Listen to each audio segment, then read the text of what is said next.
Ya, Indah Wening. Kali ini kita akan bahas tentang metode perencanaan logistik dan perhitungannya.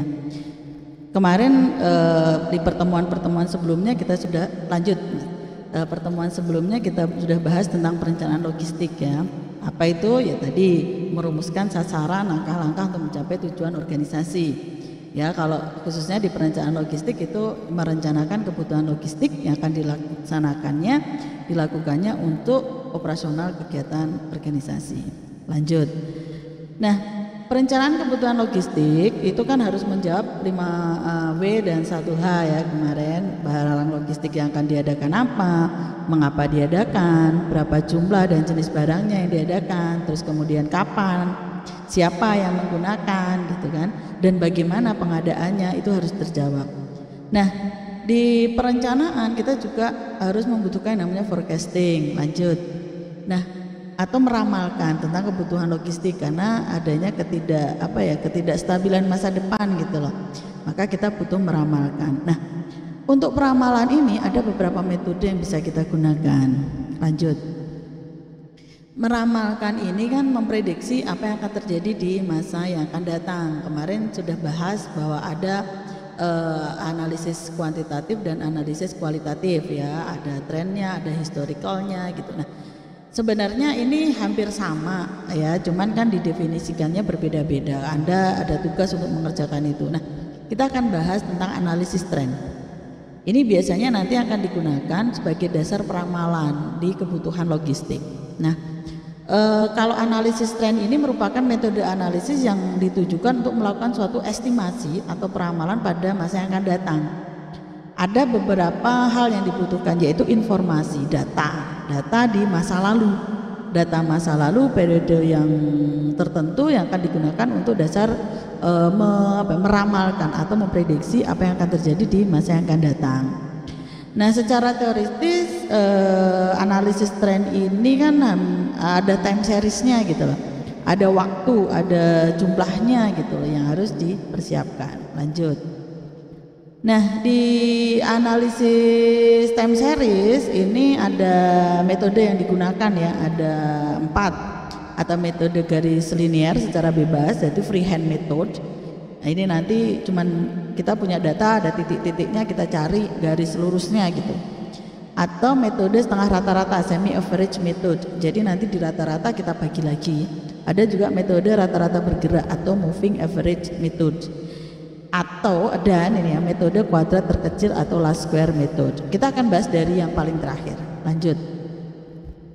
Metode kuadrat terkecil atau last square method ini kenapa dijelaskan di awal, karena ini sebagai sampel contoh aja, karena perhitungan-perhitungan yang lainnya itu dasarnya hampir sama seperti ini.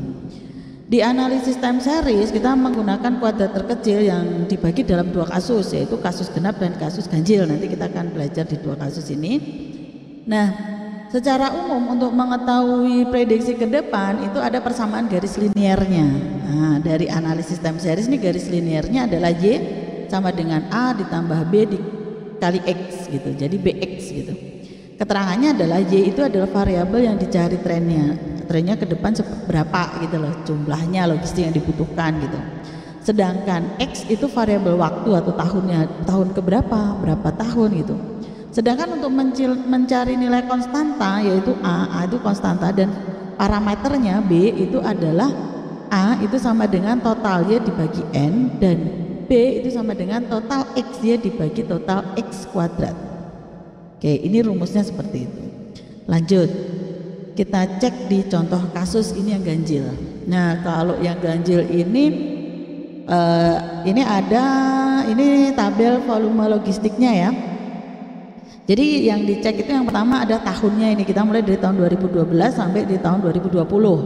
Logistiknya ini Y ya, logistiknya itu kita di tahun 2020 itu 200, kemudian naik dari 245 turun 240 dan sebagainya itu sampai di 310 di tahun 2020. Nah, X-nya ini yang akan karena kita pakai tengah rata-rata, maka di tengah-tengahnya karena ganjil, tengah-tengahnya jelas ya, ke bawah itu 4, ke atas itu 4, ini nolnya. Ke bawah, tahun ke bawah itu -1, maaf ini salah tulisan, minus 1, minus 2, minus 3, minus 4 ya, yang naiknya 1, 2, 3, 4. Ini X-nya, ini nanti variabel tahunnya. Nah, maka nanti ini Y-nya, X-nya sudah diketahui, tinggal X kali Y dan X kuadrat. X kali Y jelas ini 200 kali 4, 800 dan seterusnya. Kemudian X kuadrat ya 4 kuadrat, karena kuadrat itu jadi positif ya, bukan negatif lagi, karena negatif kali negatif itu positif, itu 16 dan seterusnya. Nah ini kemudian di total, untuk total Y ada 2460, untuk total X Y ada 775 dan total X kuadrat ada 60. Oke, lanjut. Maka kita akan masukkan ke persamaannya. Secara umum kan persamaannya adalah Y sama dengan A ditambah BX ya. Y adalah variabel yang dicari trennya, X adalah variabel waktu, tahunnya tahun berapa. Nah sedangkan untuk konstantanya A dan parameternya B itu adalah total Y dibagi N, dan B sama dengan total X Y dibagi X kuadrat. Lanjut, kita masukkan angkanya. Kita cari A dulu. A adalah total Y dibagi N. Total Y tadi adalah 2460 dan dibagi N. N-nya 9, tadi dari tahun 2012 sampai 2020. Hasilnya 273,33. Dan B itu adalah total X Y dibagi total X kuadrat. Maaf, itu angkanya tidak ini ya. Jadi B-nya adalah 775 dibagi 60, ada 12,92. Itu diperolehnya dari total di bawahnya tadi. Persamaan garis linearnya adalah Y sama dengan A ditambah BX. Y itu sama dengan 273, tadi udah ketemu, 33 ditambah 12,92 X. X-nya itu adalah tahun keberapa yang akan kita ramalkan atau kita prediksi. Nah untuk kasus ini yang akan kita ramalkan tahun 2027, berarti kan tahun ke-11 itu ya, tahun ke-11, X-nya berarti 11, berarti Y sama dengan 273,33 ditambah 12,92 kali X, X-nya 11. Jadi hasilnya Y sama dengan 273,33 ditambah 142,12. Totalnya hasilnya Y adalah 415,45. Artinya logistik di tahun 2027 itu diperkirakan sebesar 415,45 unit, 415.450 unit itu prediksinya. Itu cara memprediksi kalau datanya ganjil gitu.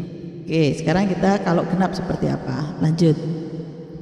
Nah, ini kalau genap, ini tabelnya cuman sampai tahun 2019. Kalau tadi kan sampai tahun 2020 ya. Nah, maka kita tidak pakai 0, tapi setiap X-nya ya, ini X-nya itu tidak pakai 0, tapi nanti 1 untuk level berikutnya itu tambah 2. Level berikutnya tambah 2 lagi, level berikutnya tambah 2 lagi. Jadi 1, 3, 5, 7 ya, yang bawah bawahnya ada minus 1, minus 3, minus 5. Itu X-nya seperti itu. Nah, kita akan mencari, kalau Y-nya sama ya di kasus yang awal tadi, untuk mencari X-Y-nya tinggal dikali saja. 200 kali minus 7 hasilnya berapa? Terus kemudian X kuadratnya tinggal dikalikan angka tersebut tuh, minus 7 kali minus 7 hasilnya 49. Itu di total jumlah ini. Nah ini nanti akan kita gunakan untuk menghitung. Oke, lanjut. Nah secara umum sama ya, persamaan garis linearnya Y sama dengan A ditambah BX gitu ya. Y tadi variabel yang dicari, X-nya adalah tahun ya kan. A konstansanya adalah total Y dibagi N, dan B itu adalah total X Y dibagi X kuadrat. Lanjut, kita masukkan lagi angkanya. A itu sama dengan total Y per N. Tadi N-nya cuma 8 karena genap ya. Kalau di awal tadi kan 9, maka A sama dengan 2150 dibagi 8, ada 268,75. Sedangkan B total X Y dibagi total X kuadrat itu ada 1220 dibagi 168, ada 7,26. Persamaan garis linearnya itu kan Y sama dengan A plus BX. Jadi Y sama dengan 268,75 ditambah 7,26 X. X-nya tahun berapa? Kita prediksi tahun 2025. Maka X-nya berarti 19. Ya. Berarti Y sama dengan 268,75 ditambah 7,25 kali 19. Hasilnya Y sama dengan 268,75 ditambah 137,94. Hasilnya 406,69. Hampir sama ya dengan diprediksi di ganjil tadi. Nah, relatif hampir sama. Oke. Jadi nanti logistik di tahun 2025 itu diperkirakan sebesar 406.690 unit gitu. Oke, lanjut. Nah, di metode yang berikutnya adalah metode setengah rata-rata atau semi variabel. Kalau setengah rata-rata itu nanti membagi kelompoknya menjadi dua bagian yang sama. Jadi kalau tadi itu kan tetap satu kelompok ya, kalau ini nanti dibagi menjadi dua bagian. Lanjut.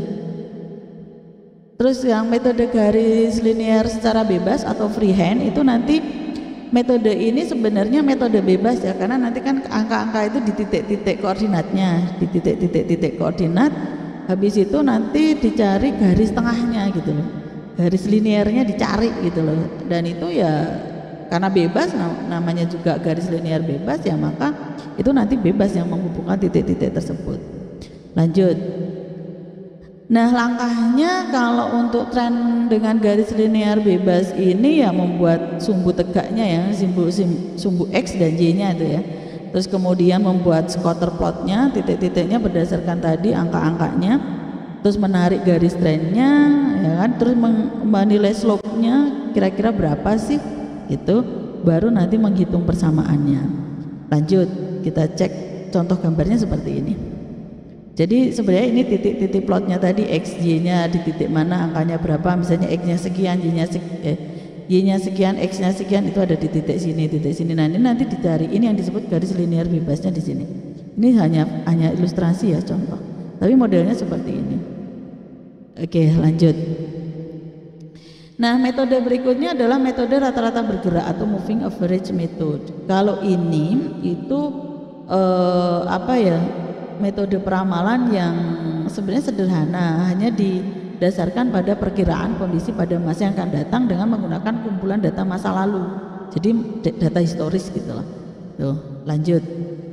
Nah, kalau ini memperkirakannya itu dengan penjumlahan dan pencarian nilai rata-rata dari sebelah periode, kemudian menghilangkan nilai terlamanya dan menambah nilai barunya. Jadi cuma diambil nilai per periode, diambil rata-rata gitu. Itu menjadi prediksi di masa yang akan datang. Lanjut. Nah, untuk metode moving average ini itu biasanya digunakan untuk menghitung data yang sifatnya stabil ya. Jadi tidak fluktuatif gitu loh. Jadi dia tidak banyak terpengaruh dari eksternal. Jadi yang ya kira-kira stabil gitu-gitu aja gitu. Dia akan butuhnya lebih konstan gitu loh. Naik-naiknya juga cenderung bisa terprediksi dengan baik gitu. Lanjut. Nah, kalau rumusnya untuk moving average itu ya moving average ya MA itu sama dengan total X jumlah periode. Ya, jumlah penjumlahan dari seluruh periode waktu yang diperhitungkan. Jumlah periodenya itu nanti rata-rata bergerak. Oke, lanjut. Nah, atau bisa ditulis rumusnya begini, MA itu moving average itu sebenarnya N1, N2, N3 dan seterusnya dibagi total N. Jadi periode pertama berapa, periode kedua berapa, periode ketiga berapa, kemudian dibagi jumlah periodenya. Gitu aja sih sebenarnya. Lanjut.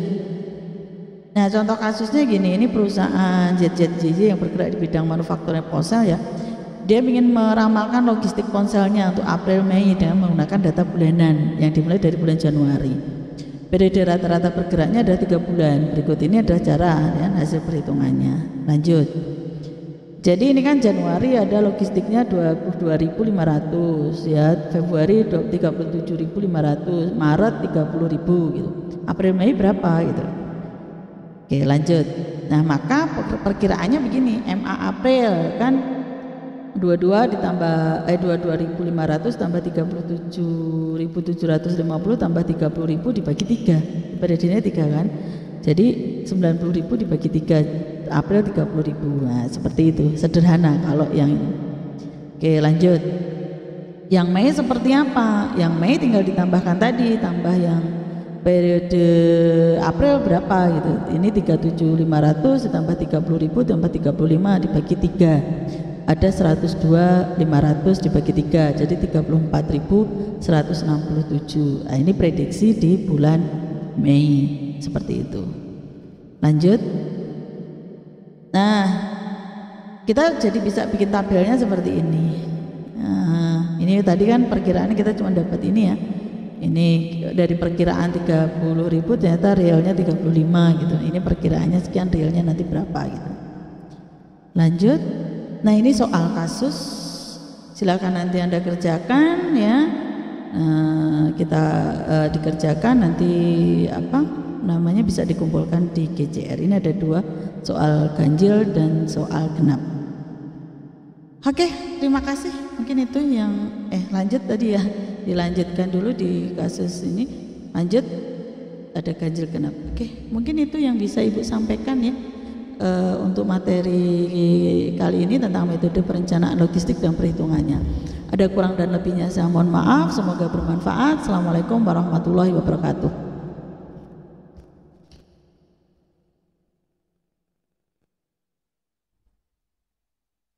Terima kasih. Lagi yang cukup tadi.